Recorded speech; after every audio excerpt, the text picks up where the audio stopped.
এই যে ট্রেনটা কিন্তু বুঝতে পারেন ফরেস্টের থেকে আসছে তোমার স্রোতের আগে যেতে পার। হ্যালো ফ্রেন্ডস, আমি এখন দাঁড়িয়ে আছি হচ্ছে তিস্তা ব্রিজের এখানে। তো তিস্তা ব্রিজের এখান থেকে আজকে একটা হচ্ছে নতুন ডেস্টিনেশনে যাব। সেটা হচ্ছে একটা জায়গায় যেখানে হচ্ছে দুটো যে রেল লাইন আছে, তিস্তা এবং করলা। তো সেখানে যাব। তো এখান দিয়ে আমি যাচ্ছি, এই ব্রিজের সামনে এখানে নিচ দিয়ে নামলাম। তিস্তা ব্রিজটার হচ্ছে এই ধার দিয়ে, মানে এই পাশ দিয়ে কিন্তু একটা রাস্তা, এই দেখুন।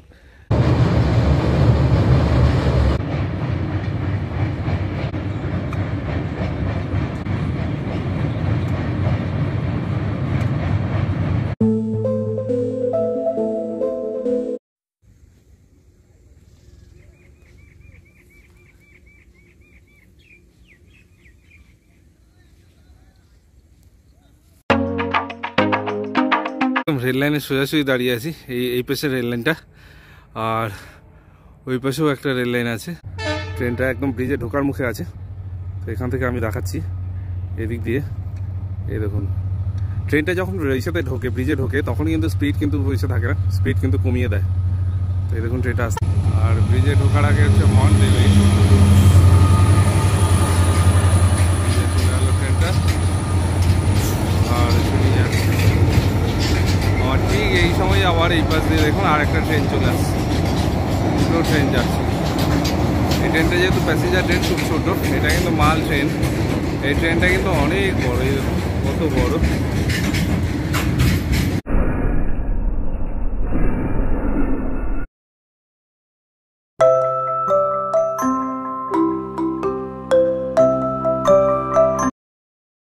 ট্রেনটা চলে গেল। দুটো রেল লাইনের মাঝখানে জায়গাটা যেরকম লাগে, দেখুন মাঝখানে কিছুটা চর পড়েছে। তারপর হচ্ছে এই সাথে ওই পাশেও জল আছে, এই পাশেও জল আছে। দীপঙ্কর আমার সাথে এসে এখানে দাঁড়িয়ে আছে, ও এখান থেকে আর নড়েনি, যেহেতু এখানে ছায়া আর সুন্দর হাওয়া আছে। আমরা এখন আছি কিন্তু একদম ব্রিজটার নিচে। এই দেখুন এখানে সুন্দর বসার জায়গা আছে, এখানে হচ্ছে দীপঙ্কর বসেছিল।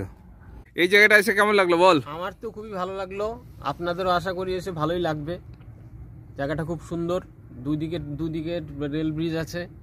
মানে যদি আপনারা 10 থেকে 15 মিনিট এখানে বসে থাকতে পারেন, ট্রেন অবশ্যই দেখতে পারবেন। এখান দিয়ে ট্রেন যাচ্ছে, আর গরমের সময় এখানে ফুরফুরে হাওয়া বয়, বসে বসে ফুরফুরে হাওয়া খাবেন। আর এখানে লোকাল যারা আছে তারা মাছ ধরা দেখতে পারবেন, বরলি মাছ কিনেও নিয়ে যেতে পারবেন। খুব সুন্দর জায়গা। এই দেখুন নিচে রাস্তাটা, ব্রিজের নিচ দিয়ে রাস্তা, একটা বাইক আসছে দেখতে পাচ্ছেন। বাইক নিয়েও আপনারা আরামসে আসতে পারবেন। ওই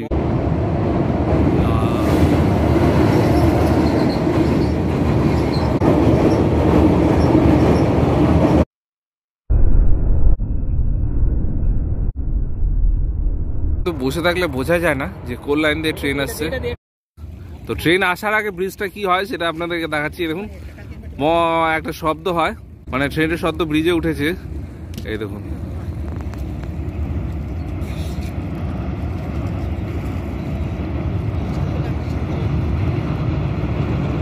ট্রেনটা যাচ্ছে, এটা জলপাইগুড়ি রোড স্টেশনে যাচ্ছে এখন। আর এর উপরে একটা মন্দির আছে, এটাকে শান্তিধাম বলে। মন্দিরটা এসে এইটা দেখে কেউ ভয় পাবেন না, দেখছেন কি ঝুলিয়ে রাখছে একটা, এটা হচ্ছে শিব মন্দির। যে এখানে একটা পাথরটাকে দেখুন। এই যে অনেকেই আসে এখানে, মানে গরমের দিনে খুব আরাম হয়, খুব সুন্দর ওয়েদার থাকে আর হাওয়া থাকে, তার জন্য কিন্তু প্রচুর লোক এসে বসে থাকে। এই যে হ্যাঁ, এই জায়গাটাকে কিন্তু শান্তিধাম বলা হয়। এই জায়গাটাকে কি বলা হয়? শান্তিধাম বললে সবাই চেনে। তো আপনাদের সবাইকে অনুরোধ থাকলো যে শান্তিধামে একবার এসে ঘুরে যাবেন, বিশেষ করে জলপাইগুড়ি বা ময়নাগুড়িতে আশেপাশে যারা আছেন, এসে কিন্তু ঘুরে যেতে উঠাচ্ছে। তো এটা কি করে বুঝতে পারেন? ও লাগলে পরে হচ্ছে শব্দ হবে না। এই যে যেটা দিয়ে করছে এটা হচ্ছে এরকম করে, যখন এটা এরকম হয় তখন কি ও নিচে কাঠের মধ্যে লাগলে পরে যে শব্দ হবে, ওই শব্দতেই তখন বুঝতে পারবে যে এই জায়গাটায় কাঠ আছে। আপনি কি প্রত্যেকদিন কাঠ ধরেন? হ্যাঁ, এই যে এই জায়গাটা বুঝতে পারছি, এই জায়গায় একটা কাঠ আছে। এখন এটাকে উঠাবেন কি করে? উঠান তো দেখি। এই যে একটা কাঠ উঠালো, এটা কিন্তু এই লাঠিটা দিয়ে এসে করেই বুঝতে পারলো। এই যে কাঠটা এখানে হচ্ছে রেখে দিল, এখন আবার খুঁজবে। এবার আরও একটা কাঠ পেয়েছে, কিন্তু এই কাঠটা যেহেতু হাত দিয়ে উঠাতে পারতেছে না, এবার লাঠিটার যে উল্টো দিকটা আছে সেই উল্টো দিক থেকে তুলছে। এই দেখুন, ওর জন্য লাঠিটা হচ্ছে উল্টো দিকে হচ্ছে হুকের মতো করে দেওয়া আছে।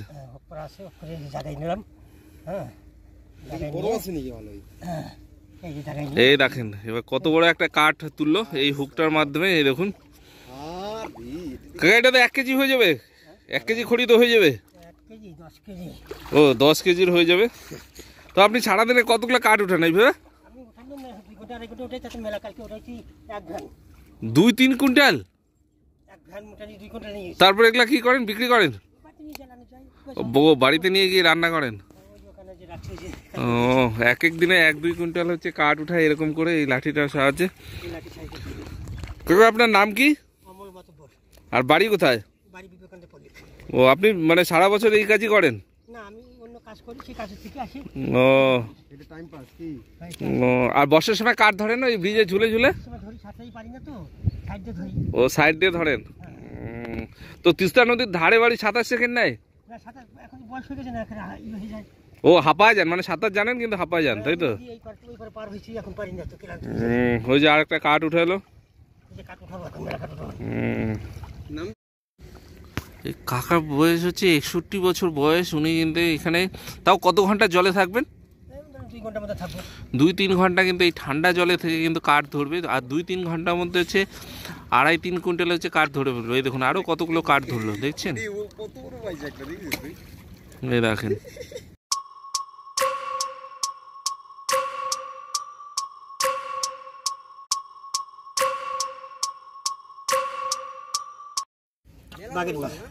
হ্যাঁ, মেলা বড় ফরেস্টের থেকে আসছে তো মাছটা, মেলা বড়। হ্যাঁ, যে যারা স্নানও করে অনেকে, বেশি বড় যদি কাঠ পায় তাহলে বড় হচ্ছে কাঠটাকে বাঁধে। ওই যে একটা ফিতা নিয়ে এসছে, দেখুন এই কাঠটা যেহেতু সহজে উঠছে না, ওর জন্য একটা ফিতা নিয়ে এসছে। ফিতাটাকে এখন বাঁধবে ওই কাঠটার সাথে, তারপরে দেখুন টেনে তুলবে।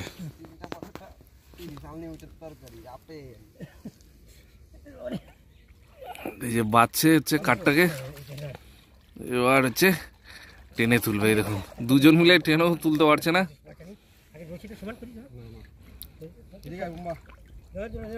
এই যে আরো একজন যাচ্ছে, 3 জন মিলে এখন টেনে তুলবে।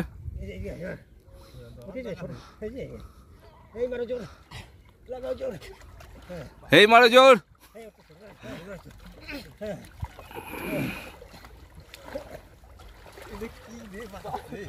এটা যে কি তুলছে জানি না, আমরা পুরো আছি। এটা পুরো একটা গাছ মনে হয়, 3 জন মিলে টেনে টেনে তুলছে।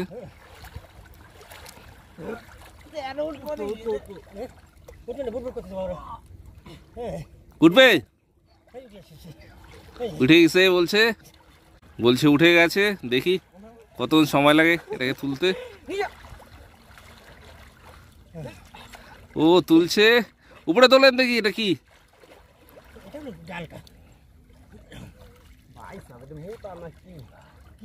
ওটা নিয়ে যাওয়া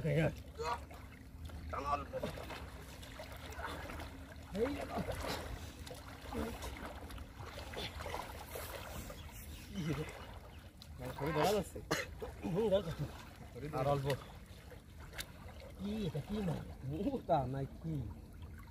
মোটা কি?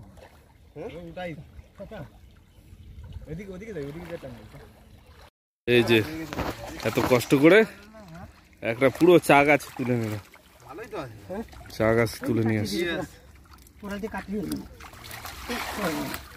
এই দেখুন এই চা গাছটা 3 জন মিলে পরিশ্রম করে তুললো।